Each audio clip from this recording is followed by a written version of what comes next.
સૌ પ્રથમ તો રમીલાબેનને આપણે જબરદસ્ત તાળીઓનો આવકાર આપીએ. એમણે ફાઉન્ડેશન તો રાખ્યું પણ આપણને બધાને એકત્રિત પણ કર્યા. તમને બેન દિલથી શુભેચ્છાઓ પાઠવીએ છીએ. બહુ ઉમદા કામ તમે શરૂ કર્યું છે. સૌ મંચ ઉપર ઉપસ્થિત સૌ વડીલો, બહેનો, યુવાન દોસ્તો અને બાળકો, આજે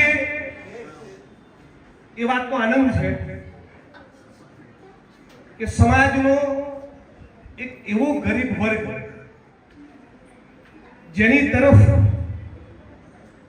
અમારા જેવા ચૂંટાયેલા નેતાઓનું અને સરકારી બાબુઓનું ધ્યાન નથી જતું, એવા ગરીબ વંચિત વર્ગની કોઈક માસૂમ ગરીબ દીકરી કે કોઈ દીકરો એક કદાચ ગણવેશથી વંચિત ના રહી જાય, કોઈ પાઠ્યપુસ્તકથી વંચિત ના રહી જાય, કોઈ નાની મોટી પાયાની સુવિધાથી વંચિત ના રહી જાય, એવા શુભ આશયથી બેન શ્રી રમીલાબેન ગેલોતરે જે રાહત ફાઉન્ડેશનની સ્થાપના કરી છે, એમના બદલ માટે ખૂબ જ દિલથી શુભેચ્છાઓ પાઠવું છું.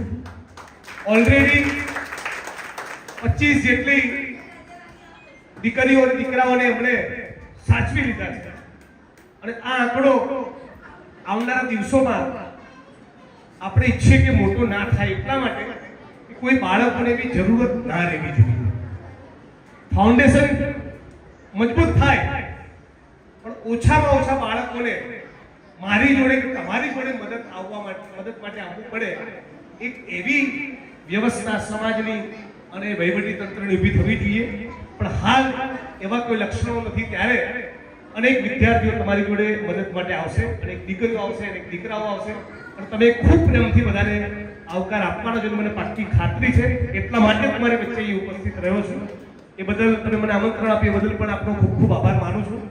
ખાસ એક નાનકડી વાત કહેવા માંગુ છું કે જે માણસો સત્તાના સ્થાન ઉપર બેઠા છે એમના ચરિત્રને ખૂબ નજીકથી જોયા છે અને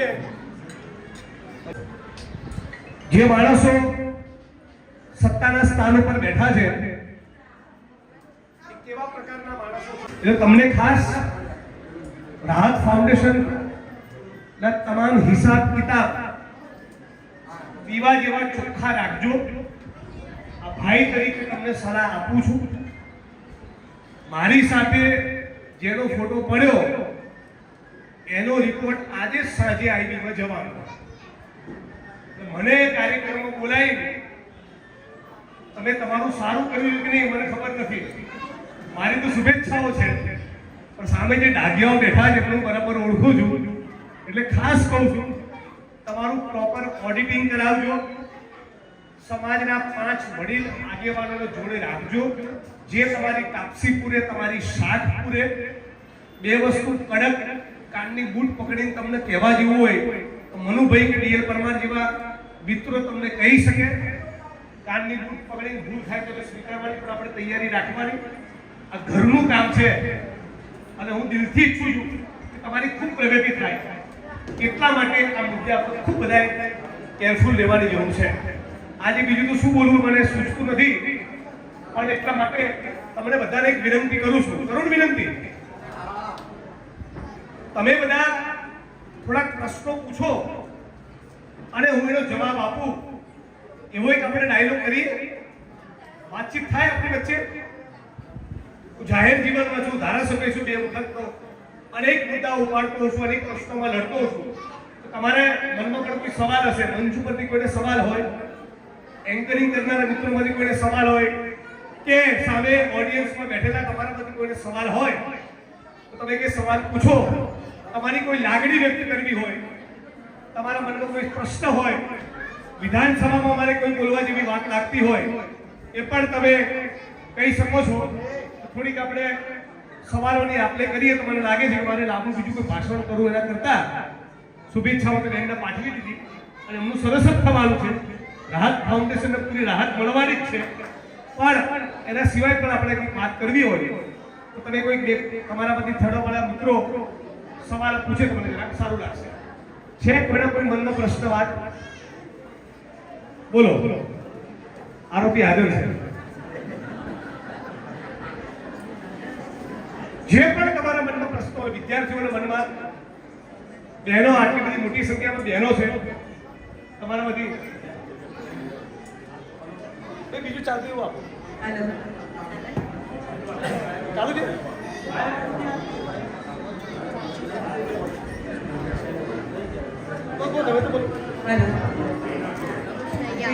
ભાઈ આપણે 5 મિનિટ જરા આજે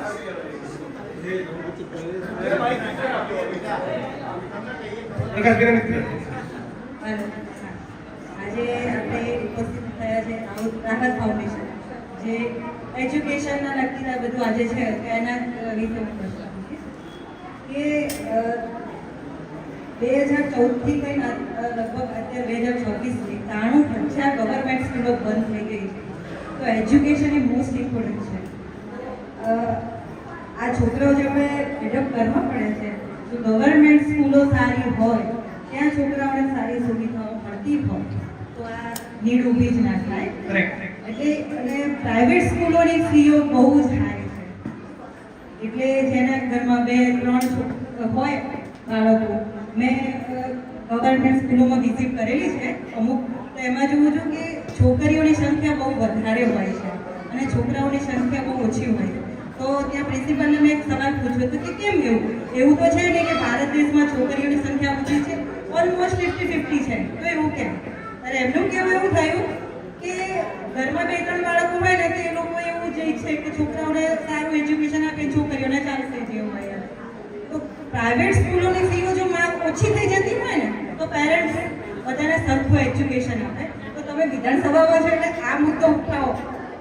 સવાલ સમજાયો? બેને એવો સવાલ પૂછ્યો કે આપણા દેશમાં 2014 થી આ 2026 આવી, આ 10-12 વર્ષના સમયગાળા દરમિયાન 93,000 જેટલી સરકારી સ્કૂલો બંધ થઈ ગઈ છે. મંચ ઉપરના મિત્રો અને છેલ્લી લાઈન સુધી બધા એક સાથે બોલો, કેટલી સ્કૂલો છેલ્લા 10 વર્ષમાં બંધ થઈ? હજી બરાબર અવાજ નહીં આવ્યો. બોલો, કેટલી સ્કૂલો બંધ થઈ?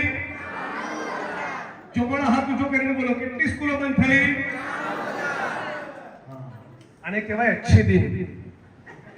93,000 સરકારી સ્કૂલો બંધ થઈ. બેટા આ બાજુ અવાજ નહીં, હીરો આ બાજુ અવાજ નહીં. 93,000 સરકારી સ્કૂલો બંધ થવાના કારણે કોઈ બિલ્ડરો, પૂંજીપતિઓ, ઉદ્યોગપતિઓ, ધારાસભ્યો, સંસદ સભ્યો, મંત્રીઓ, IAS, IPS અધિકારીઓ, એમના દીકરા દીકરીઓનું ભણતર બગડવાનું? એમના દીકરા દીકરીઓ ક્યાં ભણે છે? પ્રાઇવેટ સ્કૂલોમાં. મોંઘી ફી ચૂકવે છે. ઘરે શિક્ષક ટ્યુશન આપવા માટે આવે અથવા તો મોંઘાદાર ટ્યુશન ક્લાસીસમાં જતા હોય. આ 93,000 સ્કૂલો બંધ થવાના કારણે જે દીકરીઓ અને દીકરાઓ નહીં ભણી શકે, એ દેવી પૂજક સમાજના છે, એ ઠાકોર સમાજના છે, એ દલિત સમાજના છે, એ કોળી પટેલ સમાજના છે. આ કોના દીકરા દીકરીઓ છે? આશા વર્કર ને આંગણવાડીની બહેનોના દીકરા દીકરીઓ છે, જે લોકો ચણતર પ્લાસ્ટરનું કામ કરવા જાય છે, ઈંટોના ભઠ્ઠામાં જાય છે, કેમિકલની ફેક્ટરીઓમાં જાય છે, જે લોકો સિક્યુરિટી ગાર્ડ તરીકે નોકરી કરે છે. આ જે ભારતીય સમાજનો ગરીબ માણસ છે, ગરીબ વર્ગ છે, એના દીકરા દીકરીઓ આ 93,000 સરકારી સ્કૂલો બંધ થવાના કારણે હવે ભણી શકવાના નથી. તો 1947માં દેશ આઝાદ થયા પછી 47 થી 57, 67, 77 સુધીની સરકારોને એવું ટેન્શન હતું કે આ બાજુ કોણ અવાજ કરે છે? દોસ્ત આ બાજુ અવાજ નહીં, બધા બેસી જાઓ. એ વખતની સરકારોને ટેન્શન હતું કે આટલી પ્રચંડ વસ્તી આમને ક્યારે ખવડાવીશું, આમના રાશનની શું વ્યવસ્થા કરીશું, હજારો લાખો કરોડો લોકોના માથે છત નહીં, એમને ક્યારે ઘરનો પ્લોટ આપીશું, ક્યારે લોકોને 2 ટંકના રોટલા ભેગા કરીશું, ક્યારે સ્કૂલો બાંધીશું. અત્યારની સરકાર જે બાળકો ભણતરથી વંચિત છે એને ભણાવવાના બદલે એક એવું ષડયંત્ર હાથ ધર્યું છે कि ना रहेगा बांस ना बजेगी बांसुरी। मजूरियाओ જોઈએ છે, દાડિયાઓ જોઈએ છે, કડિયા નાકે મોકલવાના છે। શું કરો? આ દલિતોને, આદિવાસીઓને, મુસ્લિમોને, વાદી મદારીને, ઓબીસીને ચૂપચાપ સરકારી સ્કૂલ બંધ કરી દો એટલે બધા કડિયા નાકે ટિફિન લઈને જશે, બધા ખેતરમાં દાડિયું કરવા માટે જશે। આ ભારતના પૂંજીપતિ વર્ગ, ઉદ્યોગપતિઓ અને અત્યારની ભારત સરકારનું સંયુક્ત આ ષડયંત્ર છે। ગૌતમ અદાણીને અદાણી શાંતિગ્રામની અંદર 15,000 મકાન બનાવવાના હોય અને મનુભાઈ તો બિલ્ડર જો, એક મકાનમાંથી કેટલું કમાય માણસ? 3 BHK ના ફ્લેટની સ્કીમ મૂકી હોય એવરેજ, તમે કેટલું કમાય ના કહેતા, માણસ કેટલું કમાય બિલ્ડર એવરેજ? કોઈ 10, 15, 20, 25, 50 લાખ કમાય ને, બરાબર? આ મારો અવાજ આવે છે છેલ્લે સુધી? આ અદાણી શાંતિગ્રામની અંદર દાહોદનો, ગોધરાનો, પંચમહાલનો, બાંસવાડાનો, ડુંગરપુરનો આદિવાસી કડીઓ મજૂર એ 800 રૂપિયા મજૂરી લે તો અદાણીને ફાયદો થાય, 400 રૂપિયા લેતો અદાણીને ફાયદો કઈ રીતે થાય? મજૂર 800 રૂપિયા ભાવ કરે કે 400 રૂપિયા કરે તો 400 રૂપિયા, જેથી એણે મજૂરીના પૈસા ખાસ ચૂકવવાના થાય નહીં।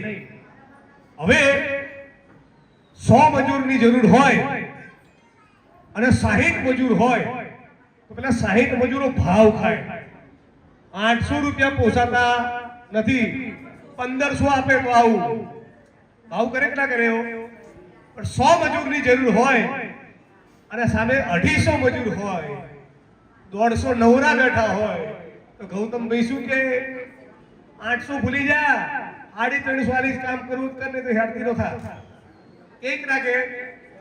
તો જેટલો મોટો મજૂરોનો વર્ગ એટલો પૂંજીપતિ વર્ગનો, ઉદ્યોગપતિઓનો, કોર્પોરેટ કંપનીઓનો નફો વધારે, અને પૂંજીપતિઓનો, બિલ્ડરોનો, ઉદ્યોગપતિઓનો નફો જેટલો વધારે એટલો સત્તાધારી પાર્ટીને ચૂંટણીમાં ફંડ વધારે। વાત સાચી? એટલા માટે 93,000 સરકારી સ્કૂલો બંધ કરી। બીજું, મારે આ ચાંદખેડામાં 10, 15, 20,000 દલિતોની ધારો એક સભા કરવી છે, ઉદાહરણ તરીકે એનો ખર્ચો તો થાય ને, 15 લાખ, 20 લાખ, 25 લાખનું બજેટ થાય તો આપણે શું કરીએ? મનુ કાકા 50,000ની મદદ કરો, પરમાર સાહેબ લાખ રૂપિયાની મદદ કરો, એમ કરીને જે આપણો કર્મચારી વર્ગ છે, જે BSNL માં ગયો, રેલવેમાં ગયો, ONGC માં ગયો, IOC માં ગયો, ટીચર બન્યો, તલાટી બન્યો, PSI બન્યો, PI બન્યો, આ કર્મચારી વર્ગ એ ફૂલને ફૂલની પાંખડી મદદ કરે ત્યારે આવો કાર્યક્રમ થાય, જિગ્નેશભાઈ ચૂંટણી લડી શકે। ત્યાં દલિત સમાજ, વંચિત સમાજ પોતાની હક અને અધિકારની આવાજ માટે ગાંધીનગર મોરચો લઈને જાય।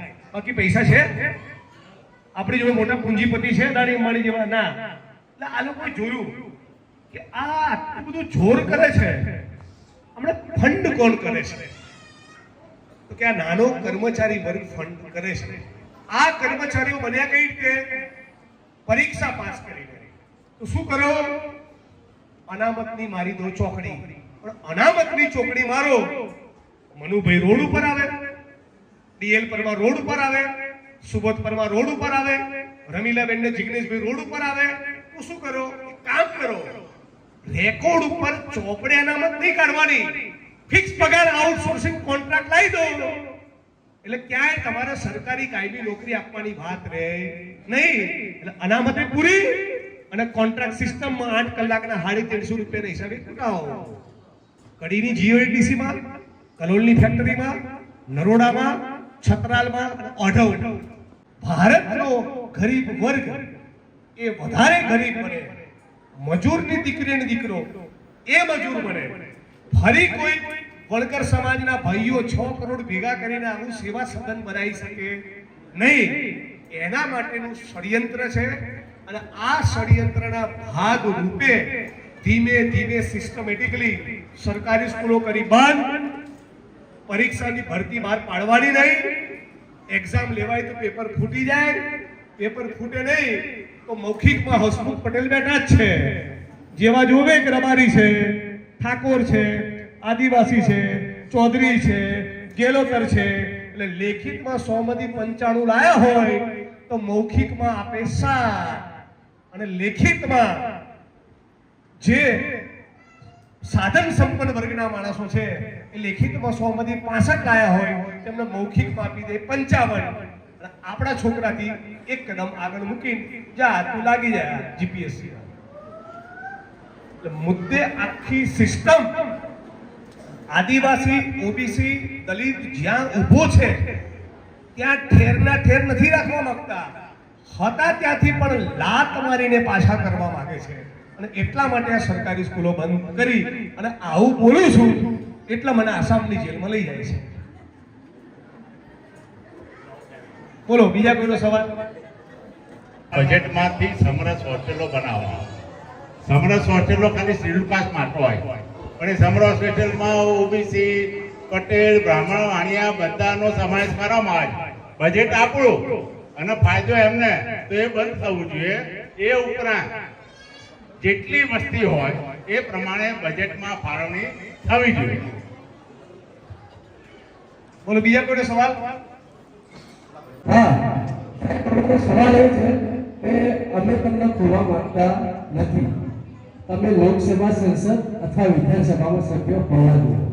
અલ્પેશ ઠાકોર ભાજપમાં જતા રહ્યા, હાર્દિક પટેલ જતા રહ્યા, ચૈતર વસાવા લડાયા હતા જે ભાજપમાં નહીં જોડાયા અને કોઈ ને કોઈ રીતે એમનો અત્યારે લગભગ એમનું વિધાનસભા સભ્ય જતું રહે એવી દેખાઈ જાય. તો તમારું આવું ન થાય એના માટે તમારી શું તૈયારી? જો તમને આસામમાં લઈ જાય તો અમે બધા લોકોની રોડ ઉપર ઉતરવાની તૈયારી પૂરેપૂરી, પણ એ રોડ ઉપર ઉતરો એ અલગ વસ્તુ.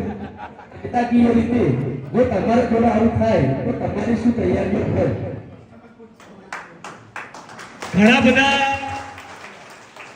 ઘણા બધા નેતાઓ એ લડવાનો અભિનય કરતા હોય છે. અમને લાગે કે બોલે છે, લડે છે, પણ ખરેખર માહિલિયામાં એ તત્વ હોતું નથી. મને જેવી ખબર પડે કે આ છોકરાને કારણ વગર કોઈ ડીએસપીએ ગાળ બોલી એટલે મારા સગા ભાઈને ગાળ બોલી હોય ને એવી મારી ખોપડી ફાટે. અને પછી ચૂંટણી સાઈડમાં રહે, વિધાનસભા સાઈડમાં રહે, પહેલા તો પેલા એસપી ને છઠ્ઠીનું ધાવણ કઈ રીતે યાદ કરાવું? આ જિજ્ઞેશ મેવાણી છે. હું રાજનીતિમાં ફક્ત ધારાસભ્ય બનવા, સંસદ સભ્ય બન્યા, મંત્રી બનવા, પેટ્રોલ પંપ લેવા, ગેસની એજન્સી લેવા, જમીનની ફાઇલ ક્લિયર કરાવવા, એને કરાવવા માટે નથી આવ્યા. હું મારી ઉઘાડી આંખ સામે જે પીડિત, શોષિત, ગરીબ, વંચિત વર્ગ છે, જે અત્યાચાર, અન્યાયનો ભોગ બનેલો વ્યક્તિ છે, એના જીવનમાં કઈ પરિવર્તન આવે એના માટે હું મેદાનમાં નીકળેલો છું. અને હું મેદાનમાં જ્યારે નીકળું છું ત્યારે બરાબર ધાર કાઢીને જ નીકળું છું. અને એની કિંમત ચૂકવવાની મારી તૈયારી પણ હોય છે.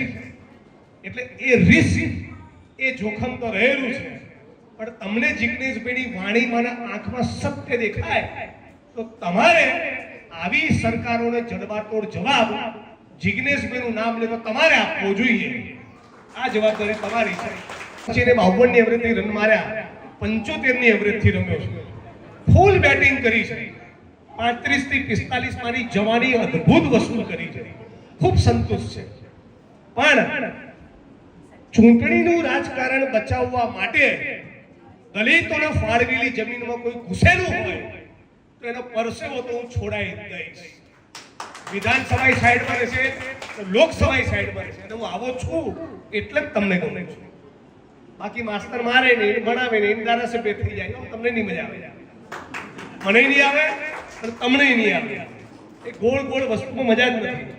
લડવાનું તાકાતથી લડવાનું, પ્રેમ બી એવું કરવાનો અને સરકાર જોડે દુશ્મની બી એવી કરવાની આઈ જાવ કાં તમે નહીં કાં હું નહીં, બાકીની જવાબદારી તમારી બધાની છે. તમને લાગતું હોય કે આવા માણસની ગુજરાતમાં જરૂર છે તો તમારા મારો સાથ સહકાર આપવાનો, તમારા મને ટેકો પૂરો પાડવાનો. હું તમને ઉના કાંડના દિવસે જેવો હતો આજે મારામાં કોઈ ફરક પડ્યો એ છું. રોજ સવારે નીકળું એટલે છરી ચપ્પા ધાર કઢાઈને નીકળું છું. બોલો નેક્સ્ટ કોનો સવાલ भी है तो सस्ते महंगे की परवाह नहीं करते. ડાયલોગ છે ને વચ્ચે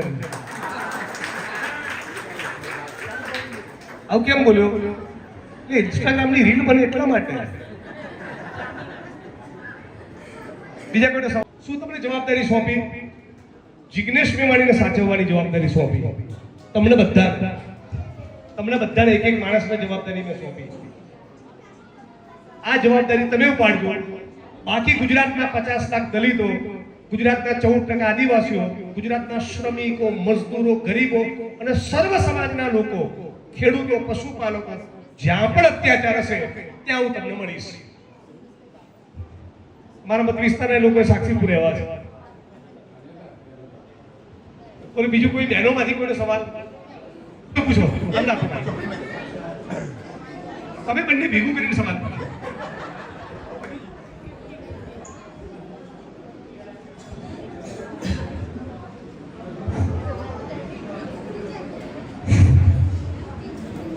એક જ સવાલ છે કે અત્યારે જે સ્કૂલો બંધ થઈ ગઈ છે બરાબર, પણ ગવર્મેન્ટ તો ઠીક છે, પણ આપણે જે આગળ પડતા છે એ લોકો કેમ નથી વિરોધ કરતા?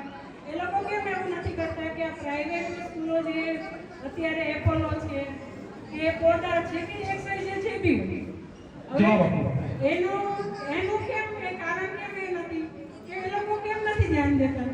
જેમ કે સાંભળો ભાઈ, બેનનો સવાલ એ હતો કે સરકારી જે સ્કૂલો હોવી જોઈએ સારી ક્વોલિટીની, એ જ પ્રમાણે આરોગ્યની સુવિધા પણ પ્રાઇવેટ જેવી સરકારમાં મળવી જોઈએ. એપોલોમાં, સાલમાં, સ્ટર્લિંગમાં, એસસીજીમાં જે પ્રમાણેની ફેસિલિટી છે, જો ખાનગી માણસો આવી હોસ્પિટલ બનાવી શકે તો સરકાર તો બનાવી જ શકે, ના બનાવી શકે? એ જ પ્રમાણે સરકારી સ્કૂલો જેવી પરિસ્થિતિ, આપણે જે પ્રાઇવેટ સ્કૂલો છે એવી સરકાર ધારે તો સરકારી સ્કૂલ પણ બનાવી શકે. કેમ નથી બનાવતા? એટલા માટે નથી બનાવતા કે આપણે નાગરિક તરીકે ચૂંટણીમાં નેતાઓ જ્યારે વોટ લેવા આવે ત્યારે આવી માંગણી કરતા નથી. આપણે શું જોઈએ છીએ? અમારો લેવડો પટેલ છે, દવાઓ પટેલ. અમારો દલિત સમાજનો છે, દવાઓ પટેલ. અમારો ચુવાડિયા કોળી છે, દબાવો પટેલ. ના, પણ 135 વાળો છે, દબાવો પટેલ. 282 વાળો છે, દબાવો પટેલ. એટલે જ્યારે ચૂંટણી આવે ત્યારે આપણે નાગરિક રહેતા નથી, ત્યારે આપણે કોળી પટેલ, રબારી, રોહિત, વળકર આ થઈ જઈએ છીએ. નાગરિક તરીકે, ભારતીય નાગરિક તરીકે આપણી જે જવાબદારી છે, સત્તાના સ્થાન ઉપર બેઠેલા માણસને પ્રેશર આપવાની કે સારી ક્વોલિટીની સ્કૂલ બનાવી તો ઘેર જા, એ પ્રેશર આપણે આપતા નથી. સારી ક્વોલિટીની આંગણવાડી બને, સારા સરકારી દવાખાના બને. આજે હું મારા બનાસકાંઠા જિલ્લા કે અમારો મત વિસ્તાર છે, બેટા આ બાજુ અવાજ નહીં કરો ભાઈ, કોઈ આ બાજુ દોસ્ત અવાજ નહીં કરો. બનાસકાંઠા જ્યારે મારો મત વિસ્તાર છે ત્યાં 35 લાખ લોકોની વચ્ચે અને એવી પરિસ્થિતિ ગુજરાતમાં બને છે.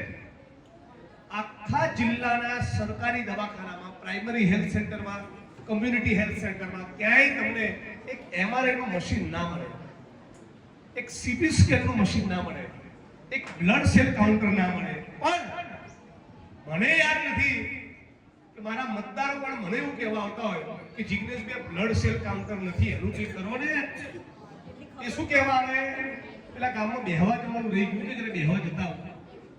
પેલા સમૂહ લગ્નમાં તમે ચૂકી ગયા હતા, જરા મળવા જતા આવજો. એટલે મતદાર તરીકે, નાગરિક તરીકે આપણે પણ જાગવાની જરૂર છે.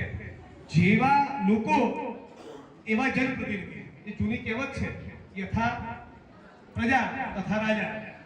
એટલે ચૂંટાયેલા જનપ્રતિનિધિઓની ઉપર શિક્ષણના મુદ્દે, આરોગ્યના મુદ્દે, રોજગારના મુદ્દે, મહિલાઓની સુરક્ષાના મુદ્દે કંઈક કરવાનું પ્રેશર છે જ નહીં. કોઈ પ્રેશર જ નથી. એટલે એ પ્રેશર આપણે આપવું પડે. આવી ઠાઠિયા જેવી સરકારી સ્કૂલો નહીં ચાલે. સિવિલ હોસ્પિટલના વીએસમાં લોહીના કરુના ચાઠાવાળી ચાદરો નહીં ચાલે. પીએચસીમાં સીએચસીમાં ગાયનેકોલોજીસ્ટ, યુરોલોજીસ્ટ, કાર્ડિયોલોજીસ્ટ બધા જ સ્પેશિયલાઇઝ ડોક્ટરો હોવા જોઈએ. પણ કોઈ જ આની માંગણી કરતું નથી. એટલે મારો એક જ સવાલ હતો કે હું એક જ સવાલ કહેવા માંગુ છું કે અત્યારે જે સ્કૂલો જેવી રીતે સ્કીટની અત્યારે હવે સમજી લો કે 10 વર્ષ પહેલા આટલું નહોતું, એ અત્યારે એટલું વધી ગયું છે કે જે માણસને 10 થી 15,000 જ પગાર હોય છે એનું બાળક એ લોકો દેખાડીમાં એ લોકો ત્યાં જ ભણવા માંગે છે. હું પોતે પ્રોપર છું એનું એવું નથી, પણ હું એટલું માટે કહેવા માંગુ છું કે 10 વર્ષ પહેલા જે મારી પાસે માંગણી આવતી હતી અને અત્યારે જે આવે છે એ શિક્ષક એ કહેવાય ને બિઝનેસ થઈ ગયો છે. બિલકુલ. એટલે બેને કીધું પ્રમાણે શિક્ષણ એક વ્યવસાય બની ગયો છે. શિક્ષણની હાટડીઓ, સંસ્થાઓ ચલાવનારા માણસોને વિદ્યાર્થી નથી દેખાતું, પોતાનું બાળક નથી દેખાતું. એને શું દેખાય છે? એની અંદર ફી દેખાય છે. 25,000, 35,000, લાખ, 1.5 લાખ, 2 લાખ. આના માટે ક્યાંક ને ક્યાંક નાગરિક તરીકે આપણે પણ જવાબદાર છીએ. આપણું દરેક રાજકીય પક્ષોની ઉપર, મારી પાર્ટીની ઉપર પણ એવું પ્રેશર હોવું જોઈએ. ઉભા રહો ભાઈ, તમારી પાર્ટી સરકારમાં આવશે, કેવી શિક્ષણની વ્યવસ્થા ઊભી કરશે પહેલા બતાવો. અમને ગળે ઉતરે તો વોટ આપીશું. આવું કોઈ આપણે પ્રેશર કરતા નથી. તો મારી વાણીને વિરામ આપું છું. આપ બધા મિત્રોનો ખૂબ ખૂબ આભાર. ઘણો સમય લીધો. સુબોધભાઈએ ઈશારો પણ કરી દીધો છે, આમ ઘડિયાળ બતાવી દીધી. તો મૂકો હવે અને સમજીને વાણીને વિરામ આપું છું. આપ તમામ મિત્રોનો ખૂબ ખૂબ આભાર. Thank you.